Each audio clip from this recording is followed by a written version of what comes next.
Hey everybody, what is going on? Hexlex here. I got another Master Duel video for you, and I said I'd do it. I told them I would. We are coming at you with a pile deck that I've got cooked up here. Super Heavy Samurai, Snake Eye, and Synchron all kind of rolled into one. Now, this style of deck is inspired by a lot of the ones that have done well in recent Duelist Cups. I remember not this current ongoing one, but the last one we had, I think there were like multiple top 100 decks that were on some amount of a combination of these kinds of cards. I did notice that they were on a very focused kind of strategy. Focused, I feel, mostly playing around the Max C, right? A lot of those style of combo decks, or pile decks rather, will often include like the Necro Faces and the left arms and the grass and just anti kind of maxi plays in that regard. Multiple Fairy Tale Snows, the whole business. Another thing that a lot of those particularly the Super Heavy Snake Eye Synchron builds were including to help play around Maxi was actually Harpy's Featherstorm. And one of the ways that you would search, and also to help stop like, you know, just hand traps in general. And then the way that you would search it is Cyber/Harpy. Using this to grab that, being able to make this as a generic level 8 synchro, and then you are insulated against quite a bit of stuff, right? But I don't know. While this style of deck did kind of excite me, that particular way of playing it isn't really how I like to go about it. I mean, you've probably seen me play a bunch of these like 60-card grass pile decks, but not include the 3 Fairy Tale Snow and the Necro Face. And in fact, I think I know actually. Yeah, still only own the one copy of Fairy Tale Snow.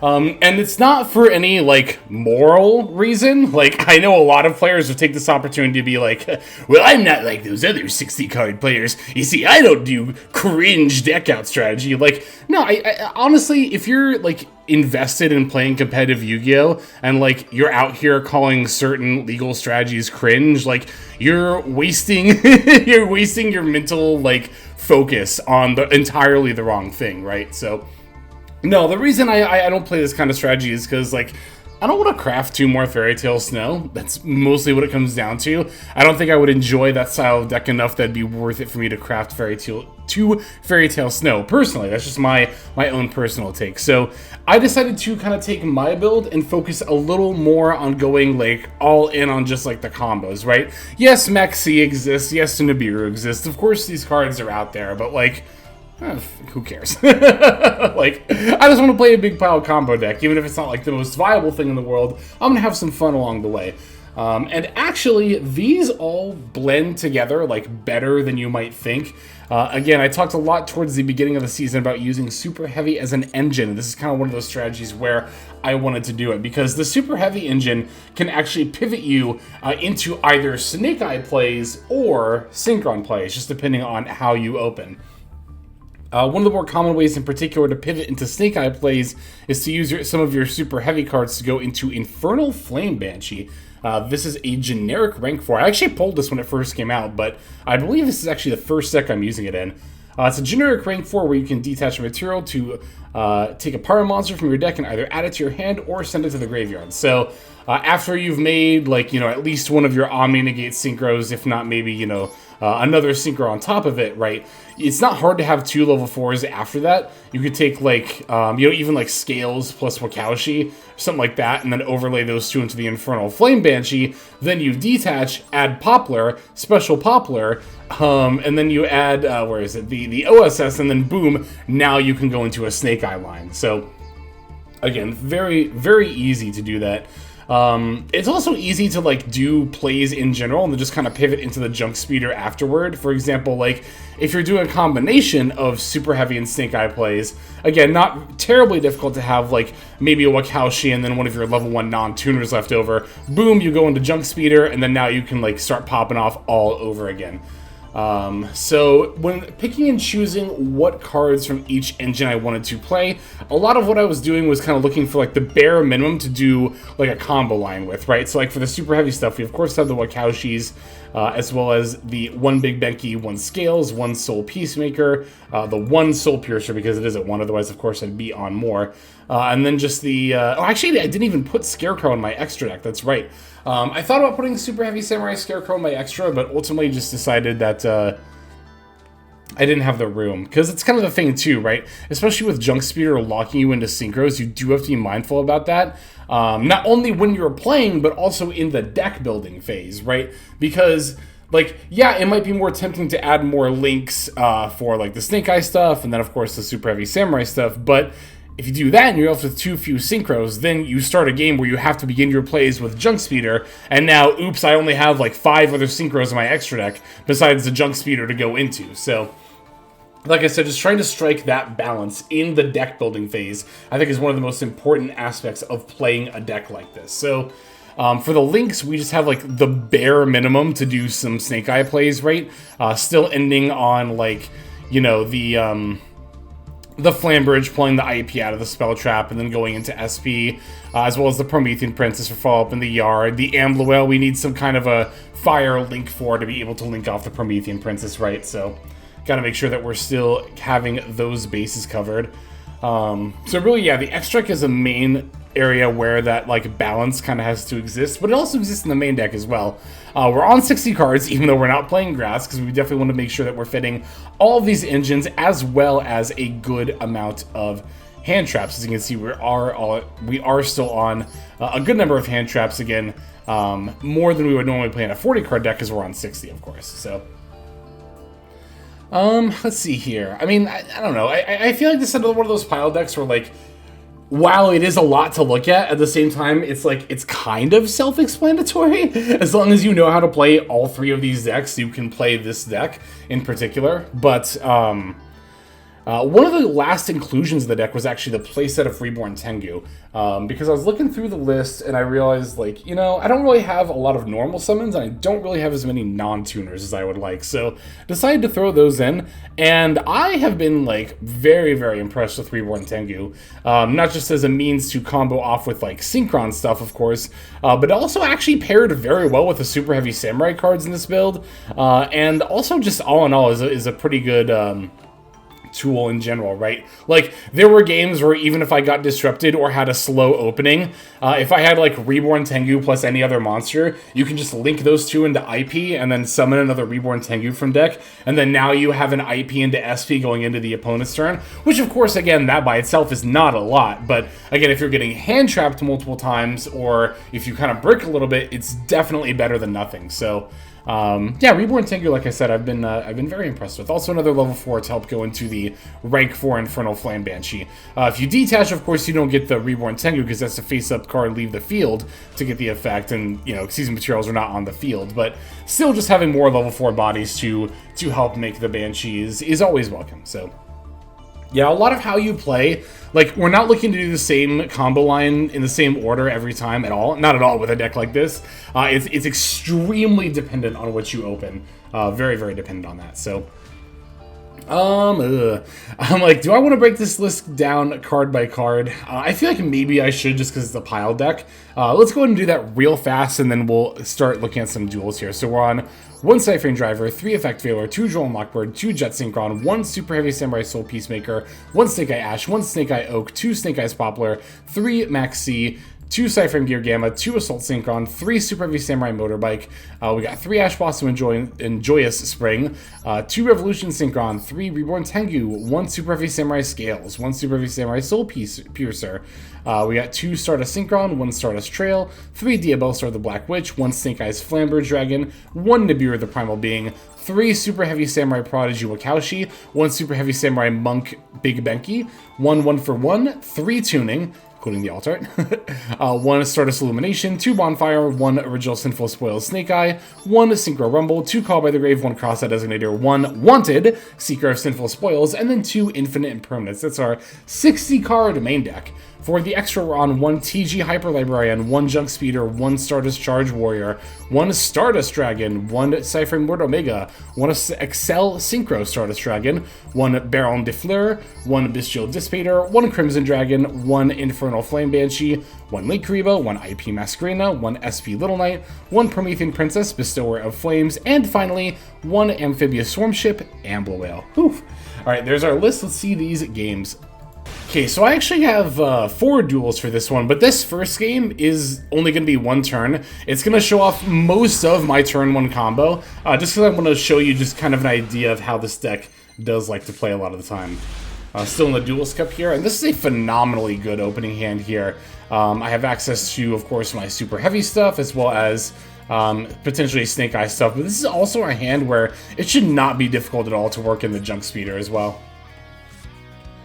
I'm actually going to lead with the Diabell Star here, pitching the Poplar, activating the effect as well as the Poplar as well. Another really nice thing about playing a deck like this is that you can often kind of trick your opponent into thinking you're one deck by starting with one engine and pivoting into another.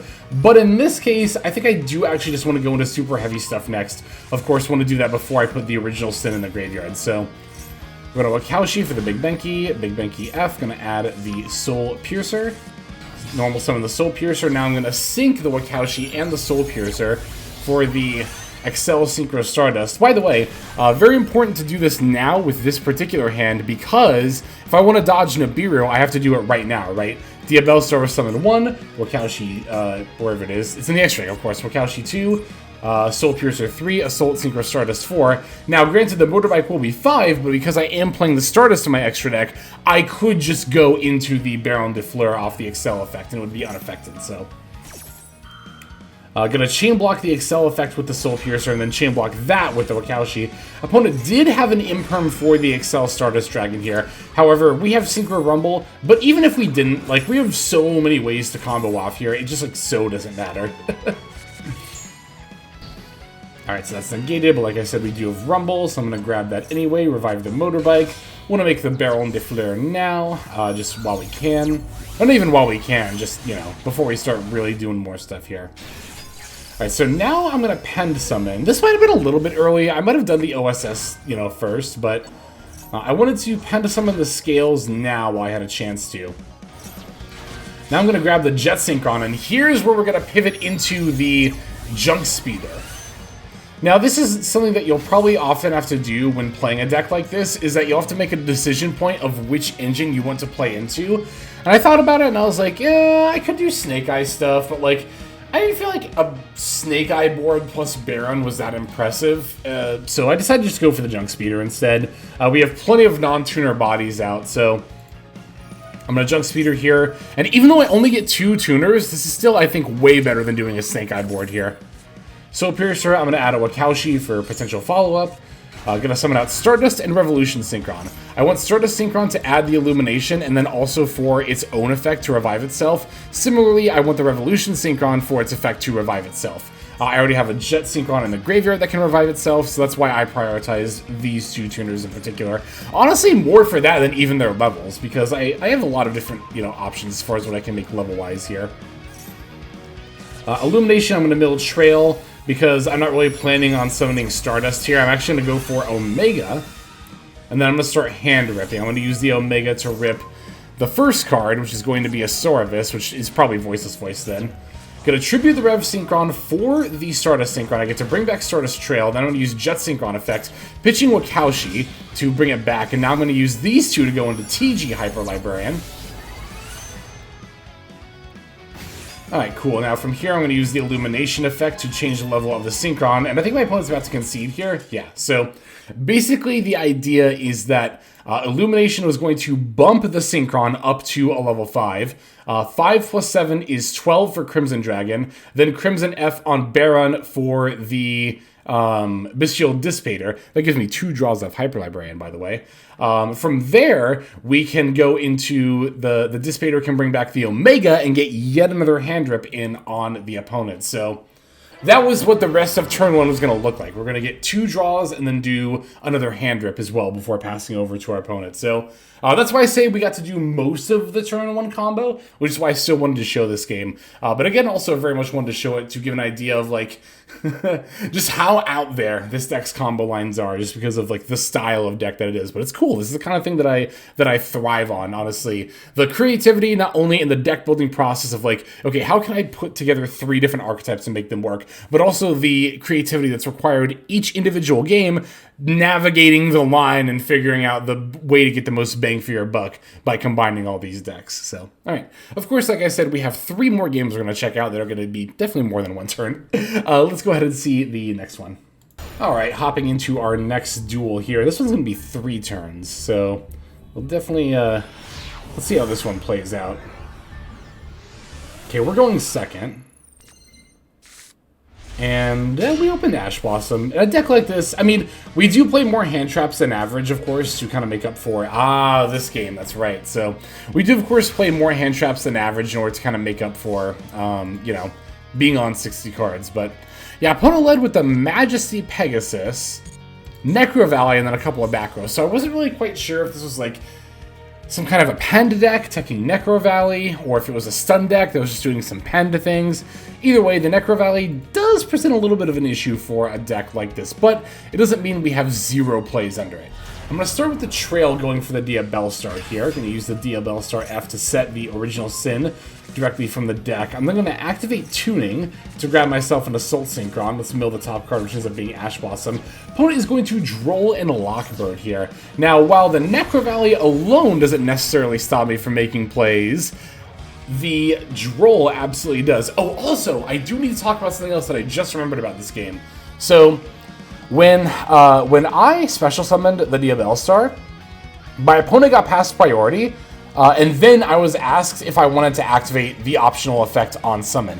This means that my opponent has a way to negate summons as one of their face-down cards, which is very likely a Solemn Judgment. So, you might be wondering, well, heck, why wouldn't you just normal summon Rev Synchron and go for like a Baron de Fleur here, right? You could pop the Necro Valley and then do stuff and have an Omni negate up.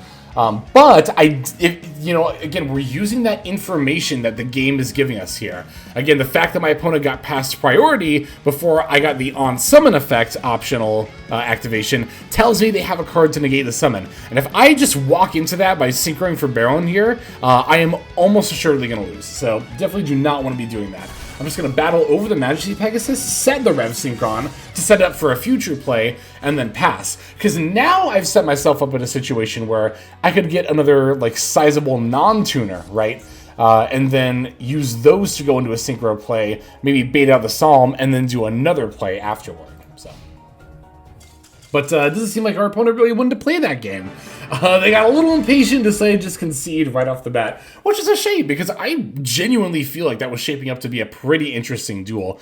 It's funny, I see so many people, like, just in general on, like, you know, in various Yu-Gi-Oh! Community spheres, like on like Twitter and stuff, but like also even in my own comments section being like, well, if they're on Floodgates, I just always concede. And it's like, why? There are so many winnable games while they have Floodgates up, like this one, that I kind of don't understand that personally. But, I mean, obviously to each their own. Like, of course, if you only have so much time in the day, like, then I get it a lot more. But if, like, I've always said, if your goal is to be a better and more competitive Yu-Gi-Oh player, you should not be auto-conceding when your opponent has a Floodgate. You should face some adversity and learn and grow from it. So, alright, let's go ahead and check out our next game here. Okay, got our next opponent here. What they were on was, like, on the tip of my tongue. I recognize the name and profile. Like, I remember this game, but I just don't remember what exactly they were playing. We'll find out, I guess, here shortly. Oh, wait. I think they're on some kind of a grass deck. Well, obviously, because they're on 60 cards. But I remember if I remember right, they are actually going to activate grass here. So, a hand like this, I don't really have too many options besides going for Snake Eye plays. And this hand actually really sucks because, like, this style of hand, again, I don't really have any option but to go for Snake Eye plays. And I also opened the Flamberge. So, that is definitely far from ideal. I don't know why I bonfired for Poplar here. I guess it does let me normal summon Oak, but I could have also just gone for Ash. I guess it doesn't, like, super matter here. But, yeah, having to summon this Flamberge from my hand just feels so bad. Like, the funny thing is, if I was playing pure Snake Eye, I might not feel quite as bad about it, but just because it's keeping me from pivoting into another engine here, right? Oh, also, I've been thinking about adding Divine Temple to this deck. This is kind of one of those hands where I think Divine Temple might have helped a fair bit, potentially. But, yeah, just gonna get the IP. Now, I could have Special Assault Synchron here, and then, like, made Baron de Fleur, right? By syncing with the Flamberge, but it's like, then I don't really have a way to do anything with the IP in my spell trap, so I just decided to leave it like this. Also, I misplayed by putting my IP in one of the Penta zones. I'm not used to playing Pendulum decks. I think Super Heavy is like one of the only Pendulum decks I play, if not the only Pen deck I play, so yeah, I definitely not used to keeping these open, but I definitely should have done it there. Anyway, opponent's gonna Grass for 2. That was this game, I did remember right. And they actually hit the Wolf! They hit Weiss as well, which thankfully doesn't really do too much in this situation, but yeah, they get to bring back their Wolf here. So I'm like, okay, they're a Grass deck, so the Droll might actually be enough to get me here. But it's not just any Grass or Lightsworn deck. The more observant among you might have noticed one bony boy in the graveyard there. Yeah, I had to show this duel. There was no way I wasn't going to show a game against Skull Servants. Love this deck. Skull Servant is probably one of my favorite, like, it might just be my favorite, like, casual deck. Casual, like, bordering on some amount of competitive viability, right?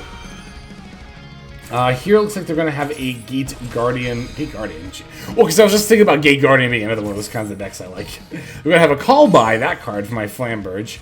We are still going to make the SP here, though. It looks like they're about to overlay for the Minerva. Yep. So, I decided to activate the Promethean Princess here. It's a little risky because I do proc the Minerva F, but I would rather them get 3 mills and maybe lose a monster here than let them get the mills off Minerva and still have the body, right? So, alright, now here they're going to use Mizuki to actually summon the White Prince. I thought that maybe they were going to try to link it with the White Princess, which is why I activated SP here. But they actually already have a Link one they can just go into. It's the Link Kribo, so yeah, now that they've sent that to the graveyard, they can activate this again to get more bodies. That'll make their king bigger and also let them revive here. They're going to use the White Mare, yeah, to put the cards back. Now we're linking Link Kribo and Lady in White to summon our own SP, or their own SP Little Knight. With White Lord as the last card in their hand. This is actually the newest Skull Servant card, and I actually haven't played Skull Servant since this card came out, so I definitely need to fix that. But this actually gives Skull Servant an in-archetype way to mill, which is very, very good for this deck, honestly. It's quite good, in fact. So, as you can see, they milled enough stuff here to actually get their king up to 9,000 attack. And then from there, they can actually revive another king for 2 at 7k attack. I do get to use the Swarm Ship here to pop one of the kings, but after it battles over my Promethean Princess, I just get to Fairy Tale Snow here for the W, so yeah, I of course I'm not opposed to showing losses. I do it on the channel all the time, but there was no way I was not going to show myself getting bodied by the Bone Boy himself. The King of the Skull Servant. Such a fun deck, such a fun card. Love it. Alright, we do have one last game we're going to show off here. Let's see that. Alright, I don't remember anything specific about this game off the top of my head. And of course, being a dual skip game, I cannot check my opponent's deck. So we'll just have to see what ends up happening here. We're going to go second again. Pretty good going second hand. Got multiple hand traps, as well as multiple ways to start our plays. Oh, that's right, it's Gen X. It's actually the first time I've played against Gen X since it came out with all the new support. It might even seem to be a little bit of an Earth Machine blend with the Gen X stuff. So, looks like there was a small world for the R Gen X Crusher here, after adding the Machina Fortress. Normal summoning the Power Planner. So I actually went for the Ghost Ogre here, and here was my thought process. So, while I don't know exactly how Gen X combos work and what they try to end on, I'm assuming just like a bunch of big synchros, but what I do know is that they're extremely dependent on the Link one. So my thought process here is like, okay, if I can stop the Power Planner by destroying it, then even if they add a Gen X monster, right, 2 of the 4 cards in their hand will be Gen X monsters, meaning that one of these other 2 cards will need to be an extender for them to be able to make plays. Also, they've already normal summoned, and I know that the deck is somewhat normal summon dependent, so they do end up having the Call By here, however, so that kind of doesn't end up being relevant. However, we do also still have the Effect Veil, which is, of course, going to be my backup plan here, to simply Veiler, the Gen X repair What is it called again? The Link one? We'll see it here in a second. Okay, so we're going to add Birdman! And then go for the Gen-X, Repair Gen-X controller. That's what it's called. And naturally, as soon as this is activated, we are immediately going to affect Valor. Again, we know 2 of these cards in our opponent's hand. One is the R Gen-X Crusher, which doesn't do anything unless it's normal summoned. And then it adds stuff. And then there's also the Birdman in hand, which can special itself by bouncing a monster to hand, but that is actually the cost, meaning they cannot bounce the Repair Gen-X controller. So, we actually know the last card in hand too. It's Machina Fortress. So, yeah, definitely want to Valor the Repair Gen-X here. They do get to special summon the Machina Fortress, of course, but definitely better than them just comboing off. That's for sure. Yeah, looks like they're gonna have to settle on SP pass here. Meanwhile, we're looking really, really good for this hand. And Reborn Tengu is the MVP of this matchup. We peeled Reborn Tengu off the top of the deck, meaning I can actually start by just normaling, moving to battle phase, and smacking over the SP. This is a very minor use case for the Reborn Tengu, but this is, like, still worth noting, I think. I've done this multiple times playing Adventure Synchron, where after I hand trap or disrupt my opponent with onboard stuff, they're left to go SP pass, and then I can just go like, alright, normal summon Tengu, beat over SP, main phase 2, combo in, and then now you have to deal with a bunch of negates with like nothing, you know, between your hand and field here, so. I think as soon as I motorbike, they're just like, nope. Yep, they're just like, nope, I'm not dealing with that. But we can definitely see here how the Reborn Tengu was also going to help a lot with the Super Heavy Samurai plays there. Like, just having the option for those continuous level 4 non-tuners is so good, right?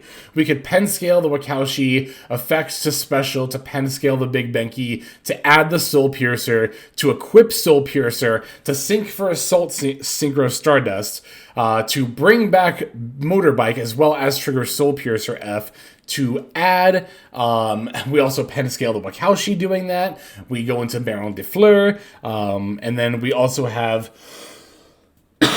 excuse me, of course, the 1-for-1 and the OSS both to go into. We could actually go into Snake Eye and Synchron plays with a hand like this, because we could like pen summon, right? Well, actually, we wouldn't even need to pen summon. We could, like, OSS, send away one of the pen scales, special Snake Eye Ash, do Snake Eye stuff, right?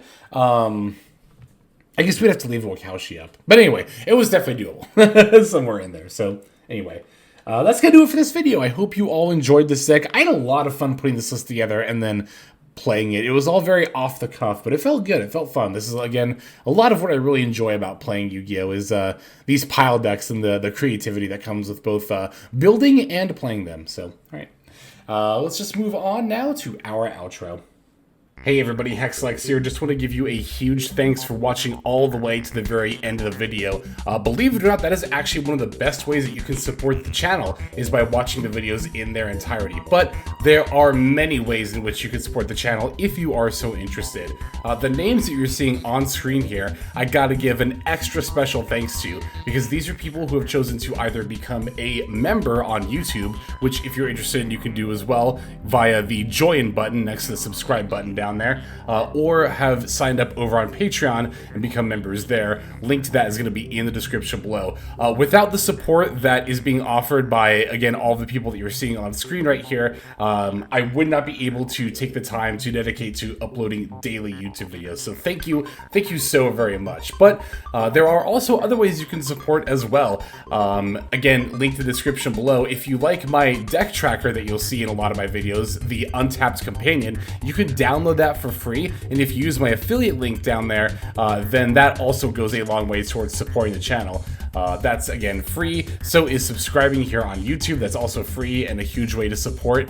You can also check out Twitch, once again linked in the description below. Following and subscribing over there will not only support as well, but also give you notifications of when I go live if you want to catch some of the live streams. But really, no matter how you choose to support, it all adds up and it all definitely means the world. So thank you, each and every one of you. For now, this is Hexlex. I'm going to be signing out, but more than that, I'm hoping that you have a fantastic day.